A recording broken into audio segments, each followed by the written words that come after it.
नमस्कार। आप देख रहे हैं झारखंड टुडे और मैं हूँ गुंजन कुमार।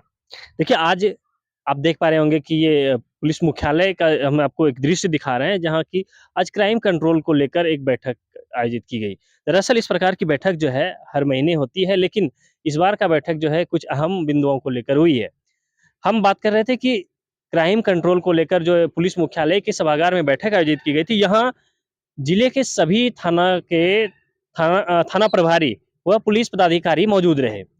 बताते हैं कि आज के इस बैठक में जो है मुख्य रूप से क्राइम कंट्रोल तो होता ही है, लेकिन 9 लोगों के खिलाफ जो है सीसीए के तहत कार्रवाई हेतु पुलिस विभाग और जिला प्रशासन के द्वारा जो अनुशंसा भेजी गई है यहाँ से, उस पर जो है विचार-विमर्श चल रही है।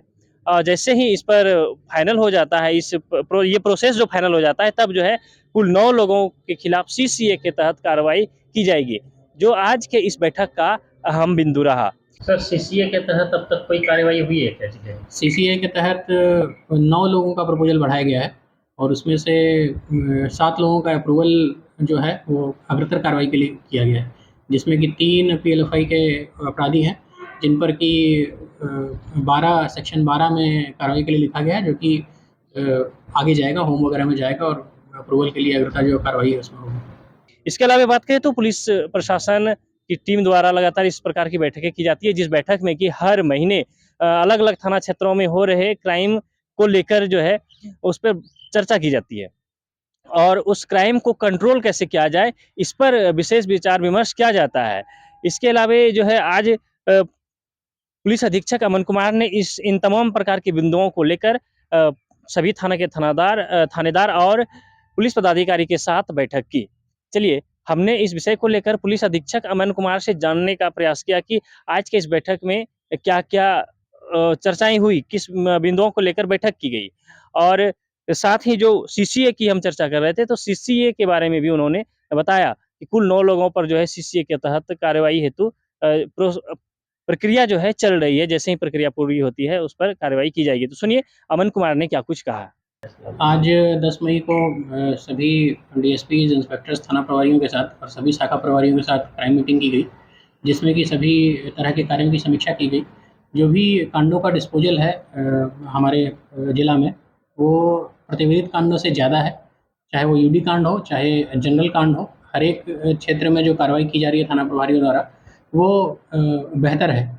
और जो भी पुराने कांड हैं, 2019-20 के कांडों का समीक्षा भी आज किया गया और उसमें जो भी अपराधी बचे हुए हैं, उनकी गिरफ्तारी, उनकी कुर्की के लिए आदेश किया गया है और अन्य लंबित कार्यों को भी करने का निर्देश दिया गया है। और अगले 2-3 माह में लक्ष्य रखा गया है कि वैसे पुराने कांड जो 18, 19, 20 के हैं, उनका निष्पादन जो है वो कर दिया जाए।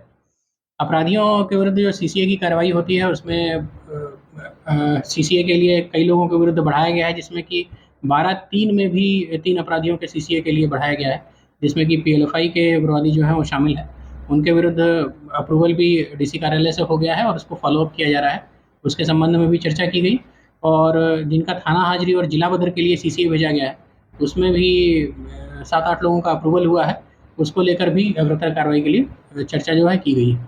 जो लोग पिछले माह में ज़मानत पर छूटे हैं, वैसे सभी अपराधियों का सत्यापन का रिपोर्ट सभी थाना प्रभारियों से लिया गया और जिनका सत्यापन अभी तक नहीं हो पाया है, ऐसे कुछ अपराधी हैं जो पिछले माह में छूटे हैं, उनका सत्यापन के लिए 2 दिन का समय दिया गया है थाना प्रभारियों को। उसके बाद उनसे रिपोर्ट जो है लिया जाएगा।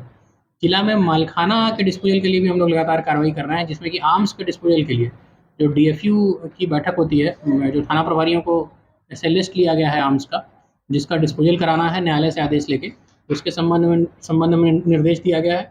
और डोडा अफ़ीम का भी डिस्पोजल हम लोग करवा रहे हैं, उसका भी एक लिस्टिंग किया गया है केसेस का। हर महीने उसकी बैठक होती है, उसके लिए संबंध में भी थाना प्रभारियों को निर्देश दिया गया है, जो कांडों को हमने डिस्पोजल के लिए रखा है।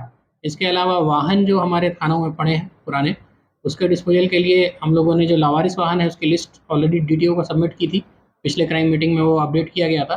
इस बार हम लोगों ने जो कांडों में वाहन हमारे पास जब्त हैं पुराने वाहन, उनकी भी लिस्टिंग की गई है और उसके संबंध में थाना प्रभारियों को निर्देश दिया गया है कि वो कोर्ट में जाकर इसके संबंध में निर्देश लेंगे कोर्ट से, और ताकि हम लोग उसका डिस्पोजल भी जो है वो कर सकें। बाकी अन्य सभी सेक्शंस के कार्यों का भी समीक्षा किया गया और आवश्यक दिशा निर्देश दिए गए हैं। और क्राइम मीटिंग के बाद हम लोगों ने पुलिस सभा की और पुलिसकर्मियों की कुछ परेशानियों को सामने रखा गया है। तो उसको लेकर हम लोग जो है आवश्यक निर्देश मेजर को दिए हैं, उसके उसके संबंध में भी हम लोग कार्रवाई करेंगे। तो अभी आपने सुना कि पुलिस अधीक्षक अमन कुमार ने बताया कि क्राइम कंट्रोल को लेकर जिस प्रकार से बैठकें हुई और होती रही है और हर महीने ये होता रहता है। लेकिन उसके अलावे जो है सीसीए के तहत हमने जब उनसे पूछा तो उन्होंने बताया कि सीसीए के तहत किस प्रकार से कार्रवाई हो रही है। जैसे ही पेपर वर्क जो है, जो भी उनका प्रक्रिया होता है, जैसे ही पूरा हो जाता है तो सीसीए के तहत 9 लोगों कुल 9 लोगों पर जो है कार्रवाई की जाएगी। तो चलिए बने रहिए हमारे साथ और देखते रहिए झारखंड टुडे।